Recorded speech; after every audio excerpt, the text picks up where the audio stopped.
passage pour raconter des bêtises après. Vous avez vu, allez regarder les vidéos précédentes. Donc après avoir récité le passage, non, Paul ne nous dit pas ça. Paul nous dit ce qui doit frapper en premier, les bêtises qu'elle a racontées. Donc, je ne vais pas revenir sur ça. Donc, ils font toutes leurs actions pour être vus des hommes.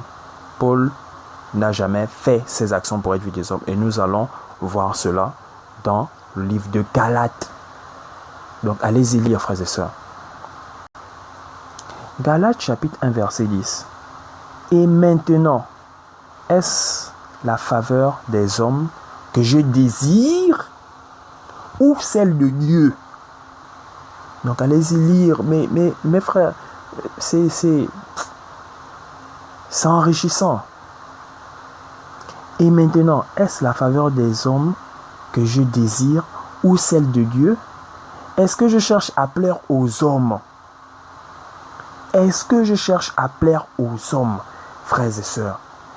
Il ne fait que poser des questions. Hein? Il ne fait que poser des questions, frères et sœurs. Paul ne fait que poser des questions. Et maintenant, est-ce la faveur des hommes que je désire ou celle de Dieu? Après, il continue. Est-ce que je cherche à plaire aux hommes? C'est Paul qui parle. Est-ce que je cherche à plaire aux hommes? Si je plaisais encore aux hommes, je ne serais pas serviteur de Christ. Donc, il vous dit clairement qu'il ne cherche pas à vous plaire. S'il cherchait à vous plaire, il ne serait pas serviteur de Christ. Donc, tout ce qui vous... Non, il n'a pas cherché à vous flatter. Voilà, ma soeur, tu peux porter les bijoux. Non. Il ne cherche pas à vous plaire.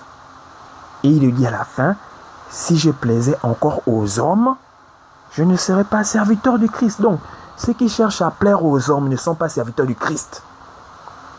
C'est assez clair. Voilà encore des passages qui vous ouvrent les yeux.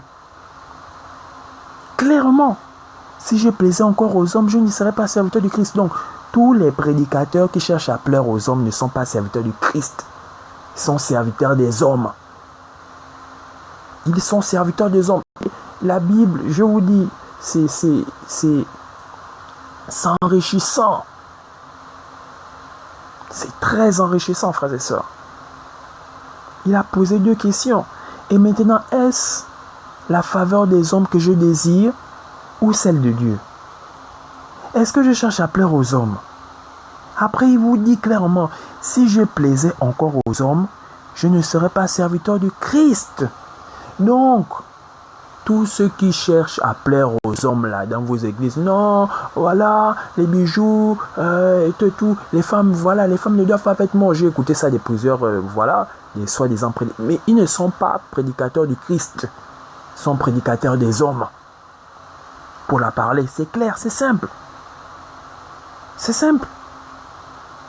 Et on a vu, voilà, dans Matthieu 23, qu'ils font toutes leurs actions pour être vus des hommes. Mais ici, vous voyez quelqu'un qui fait ses actions pour ne pas être vu des hommes, pour être vu du Christ. C'est pour le Christ qui fait cela. Donc, il ne cherche pas à vous plaire. Il ne cherche pas à vous plaire. Si vous ne voulez pas obéir à la parole, c'est à votre niveau. Le salut est personnel. C'est à votre niveau. Et si vous vous hasardez encore à faire des vidéos contre la parole, voilà les bijoux, ma soeur, tu peux porter les bijoux et tout.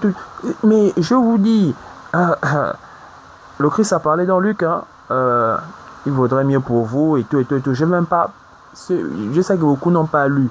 Et même ceux qui ont lu ce passage se disent que non, voilà, il s'agit peut-être des satanistes, il s'agit peut-être des sorciers, il s'agit peut-être des démons. Enfin, allez-y lire la Bible, hein. Lisez, frères et sœurs. Donc, et maintenant, est-ce la faveur des hommes que je désire ou celle de Dieu? Est-ce que je cherche à plaire aux hommes? Non, il ne cherche pas à plaire aux hommes. C'est là, il le dit clairement. Si je plaisais encore aux hommes, je ne serais pas serviteur de Christ. Il le dit clairement. Verset 11, allons-y, parce que je n'aime pas donner les versets comme ça. Allez-y quand même comprendre. Mais allez-y aussi lire. Nous sommes qu'au chapitre 1. C'est enrichissant. La parole est enrichissante. Je vous le déclare, frères, que l'évangile qui a été annoncé par moi n'est pas de l'homme. Donc quand tu racontes ces bêtises, oh non, ce sont des doctrines des hommes. Les pharisiens, je ne sais pas si elle connaît l'origine des pharisiens, pour raconter des bêtises. Mon frère et sœurs faibles dans la foi, vous aussi vous êtes faibles pourquoi? Vous êtes faibles pourquoi? Lisez la Bible. Fortifiez-vous. Fortifiez votre parole. Non, il y a d'autres fadas. Non, la Bible rend fou. Mais vous êtes fou. Vous êtes fou de dire ça. Non, quand on lit la Bible, oh, la Bible rend fou. Mais vous êtes fou. Je dis vous êtes vraiment fou. Vous êtes des fous habillés. Vous êtes vraiment fou. Ah, la Bible rend fou. Lire la Bible, ça rend fou. Non, j'ai pour faire écouter. Mais vous avez des problèmes.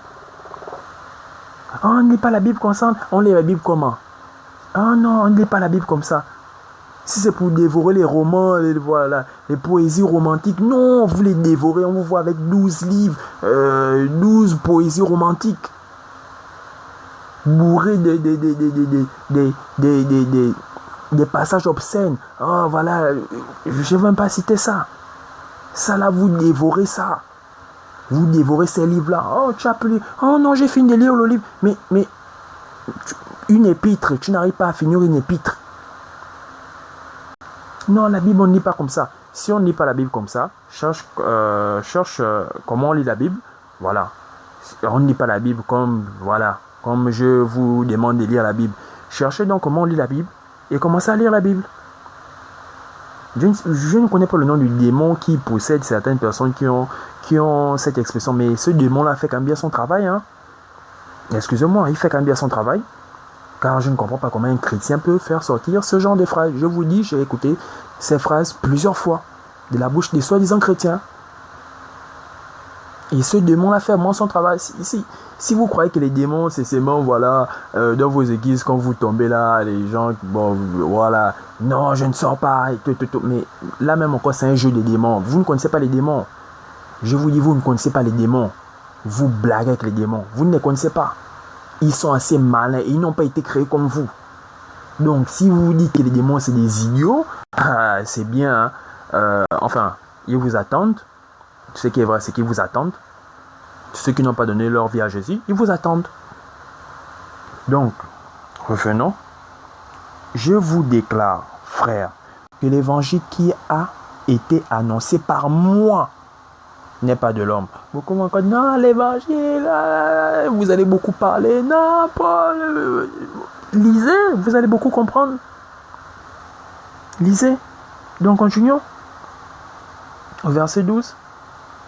Car je ne l'ai ni reçu, ni appris d'un homme. Donc, tout ce qu'il vous dit là, il n'a pas reçu ça d'un homme, il n'a pas appris d'un homme.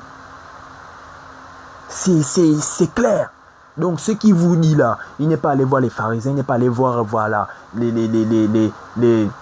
ceux qui sont restés, dans les synagogues, ceux qui continuent à sacrifier les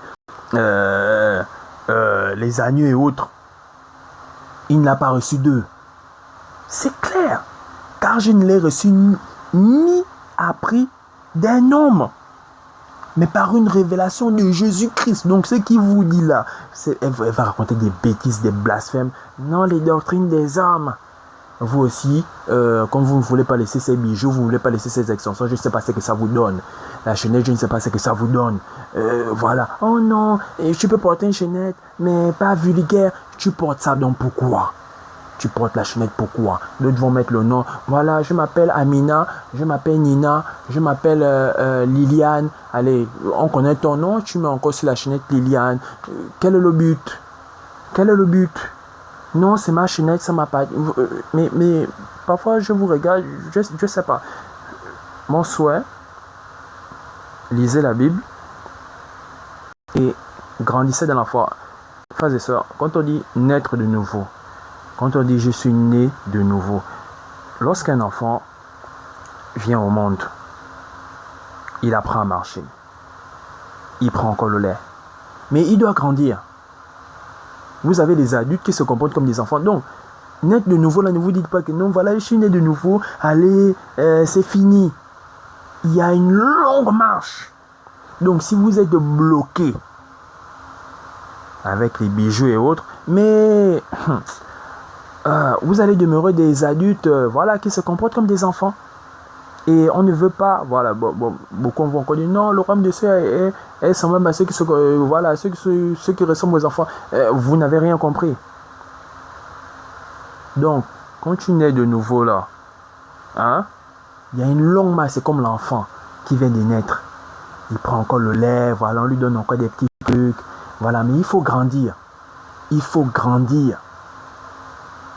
Il y a encore des bébés spirituels, hein. Des gros bébés, ils sont là, voilà, ils ont 15 ans. Tu as 15 ans. 15 ans. Je dis 15 ans, tu vas à l'église. Pendant 15 ans, tu n'as jamais pu lire 5 livres. Tu connais les versets, tu récites les versets, tu n'as jamais pu lire 5 livres. Donc, frère, je sais un peu, c'est pour votre bien. C'est pour votre bien. 15 ans, tu n'as jamais pu lire 5 livres. Même tous les épîtres, tu n'as jamais pu lire. Tu connais seulement les versets, voilà. Tu connais les enchaînements. Voilà, dans Galates, il y a ceci. Voilà. Donc, quand tu arrives devant quelqu'un qui, voilà, un nouveau, voilà, tu as fait le même enchaînement. Voilà, dans Galates, c'est ceci. Ouvre ton livre, voilà. Allons là-bas. Mais tu ne mets même rien dans le contexte. Et là, tu te dis que non, tu connais ce qui se dit dans Galates. Tu te dis que tu connais ce qui se dit dans Timothée. Tu te dis que tu connais Apocalypse. Mais en même temps, tu ne connais que des versets. Et tu ne les connais même pas, tu les récites. Sans pourtant les comprendre. C'est un verset, le verset est contenu dans un chapitre. Le chapitre est contenu dans un livre. Donc l'idée du livre A n'est pas la même idée du livre B. Il y a des petites différences, même s'il y a voilà, des petites ressemblances. Mais il faut comprendre ça. Donc elle a dit, voilà,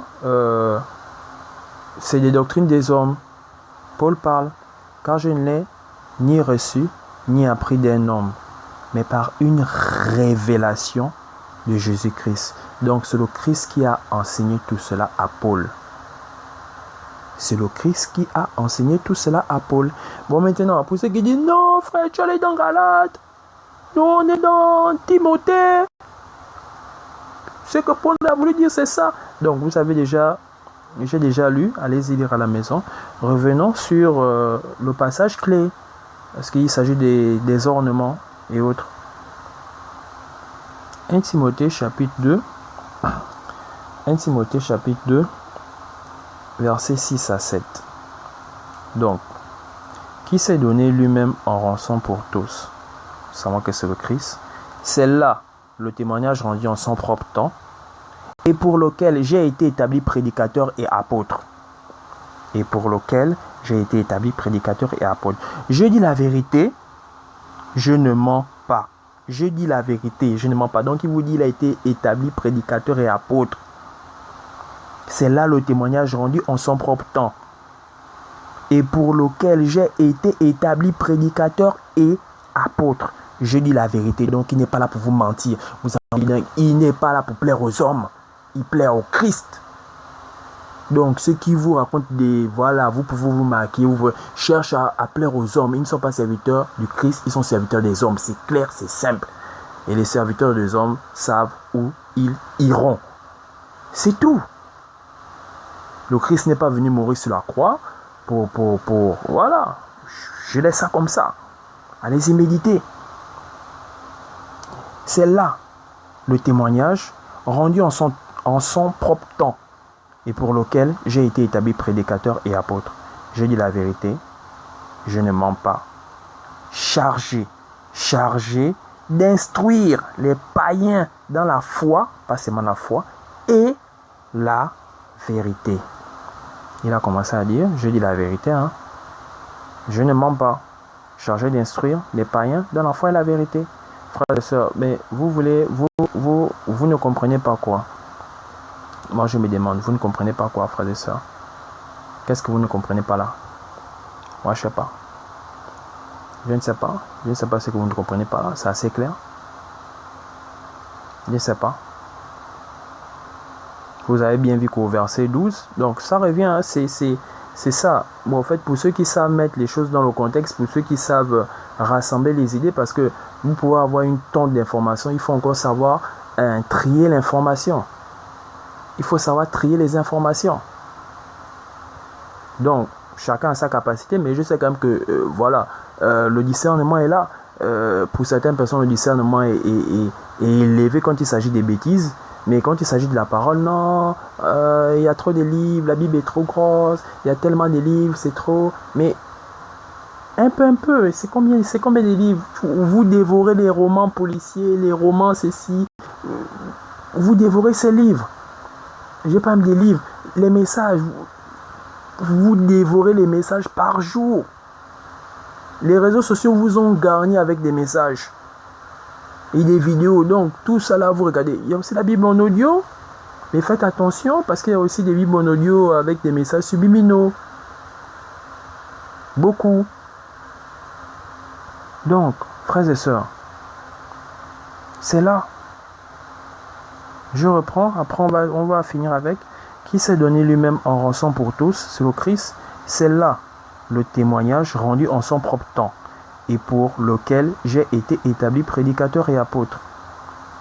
Après, il insiste, je dis la vérité, je ne mens pas, chargé d'instruire les païens de la foi et la vérité. Nous avons vu que dans Galates, chapitre 1, au verset 11, il dit, je vous déclare, frères, que l'évangile qui a été annoncé par moi n'est pas de l'homme. Mais regardez, frères et sœurs, au verset 12, il nous dit, donc de Galates, chapitre 1, nous l'avons lu, car je ne l'ai ni reçu, ni appris d'un homme, mais par une révélation de Jésus-Christ. Donc, vous aussi, donc quand vous lisez Galates, chapitre 10, chapitre 10 à 12, et quand vous venez encore ici, qu'est-ce que vous ne comprenez pas? Qui s'est donné lui-même en rançon pour tous. C'est là le témoignage rendu en son propre temps, et pour lequel j'ai été établi prédicateur et apôtre. Je dis la vérité, je ne mens pas. Vous savez qui l'a instruit? Ce n'est pas un homme, c'est le Christ lui-même, chargé d'instruire les païens de la foi et la vérité. Donc, nous avons vu dans Galates qu'il n'est pas là pour plaire aux hommes. Il dit bien, si je plaisais encore aux hommes, je ne serais pas serviteur du Christ. Donc, tous ceux qui cherchent à plaire aux hommes là ne sont pas serviteurs du Christ. C'est tout. Donc, continuons, nous allons voir.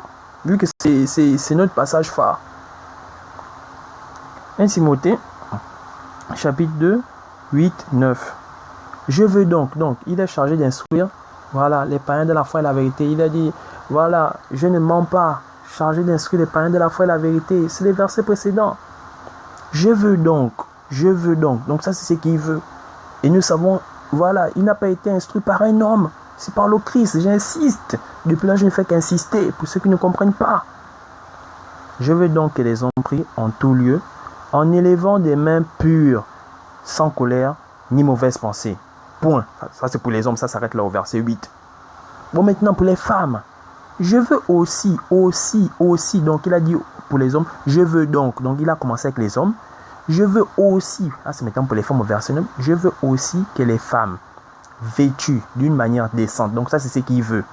Les femmes vêtues d'une manière décente. Décente, avec pudeur, deuxième moment, et modestie. Donc, vêtues de manière décente, pudeur, modestie. Donc, c'est ce qu'il veut des femmes.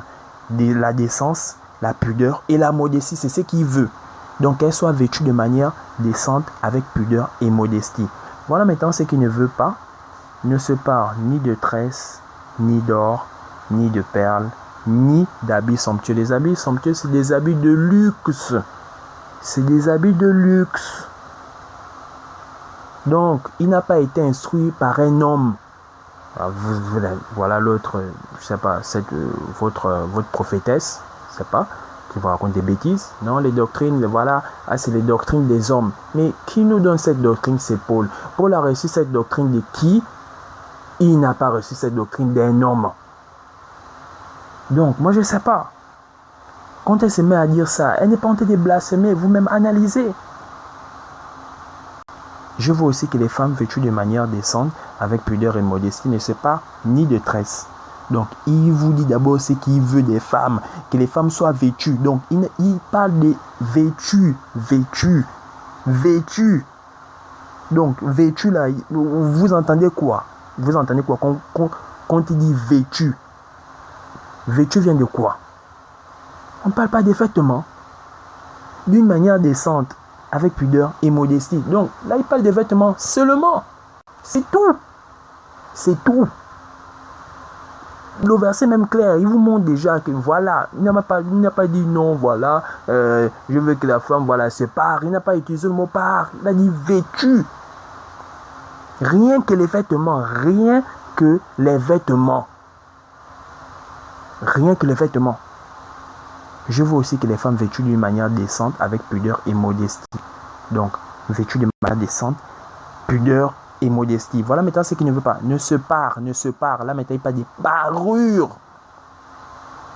Il a utilisé vêtu. Là maintenant il parle des parures. On peut se vêtir sans parure. Ça il faut savoir. Il faut bien savoir ça. Vous pouvez vous vêtir sans parure.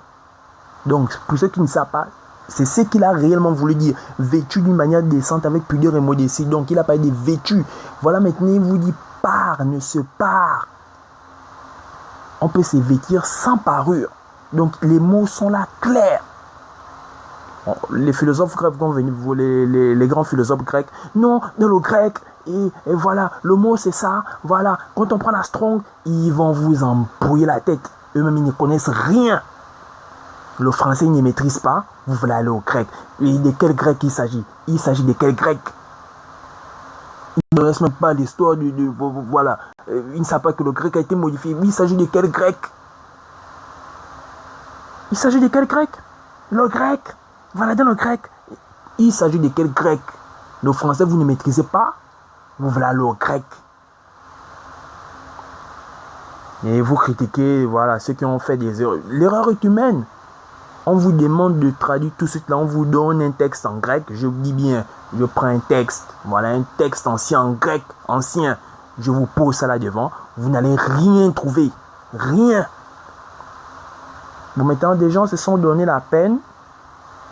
Ils connaissaient quand même le grec. De mettre tout dans le contexte. Vous croyez que c'est un petit truc? D'abord, ils doivent se mettre dans le contexte historique. Ah, à cette époque-là, le mot là était employé pourquoi? Bon, maintenant, ils se mettent encore, mais après, ils ramènent encore ces mots-là dans les modifications, voilà, parce que la grammaire, vous aussi, il faut maîtriser d'abord ta propre grammaire, avant de, voilà. Donc, vous êtes des grands philosophes, vous allez venir, non, dans le grec, on vous amène un texte en grec ou un livre en grec, on vous demande de traduire ça. Vous n'allez même pas pouvoir traduire une page. Vous venez fatiguer les gens avec le grec. Donc, c'est là, c'est assez clair. Je veux aussi que les femmes, vêtues d'une manière décente, avec pudeur et modestie, vêtues, il a dit vêtues, ça veut dire vêtements. Là, maintenant, il emploie ne se pare, non pas des parures. Qu'est-ce qu'une parure? Allez-y voir la définition de parure. Qu'est-ce qu'une parure? On peut se vêtir sans parure. Comprenez-le. Bon, maintenant, pour ceux qui ne comprennent pas, les dictionnaires existent. Nous n'avons pas créé les mots. Les mots ont été établis pour éviter toute ambiguïté. Je ne veux pas rebalancer encore les définitions des mots et les dictionnaires. D'autres vont encore me dire, comme d'autres, non, un dictionnaire païen. Le grec, c'est une langue quoi? J'ai écouté ça, frères et sœurs, je vous le dis, excusez-moi du temps que, voilà, c'est une parenthèse, mais j'ai déjà vu avec des frères, voilà, je sors le dictionnaire. Non, tu prends un dictionnaire païen pour expliquer la Bible. Prends un dictionnaire biblique. Dans le dictionnaire biblique, donc, il y a les mots, je sais pas s'ils sont tombés de la lune, s'ils reviennent de Mars. Donc, la Bible a des mots, il y a des mots bibliques. Donc, il y a des mots bibliques. Et voilà, ce que je dis là, c'est des mots bibliques. Je vous le dis, frère. Je dis voilà le dictionnaire parce que je sais que des frères, voilà, les frères ne comprennent pas. Ils n'arrivent pas à comprendre ce mot. Donc je dis frère, voilà, je prends le dictionnaire, voilà, vous allez voir. Voilà, les mots existent, voilà, pour éviter, voilà, toute confusion. Non, un dictionnaire païen. Mais quand il s'agit des Grecs, non, dans le grec, mais les Grecs étaient quoi? Mais si vous voulez me parler de dictionnaire païen, les Grecs étaient quoi? Les Grecs priaient qui?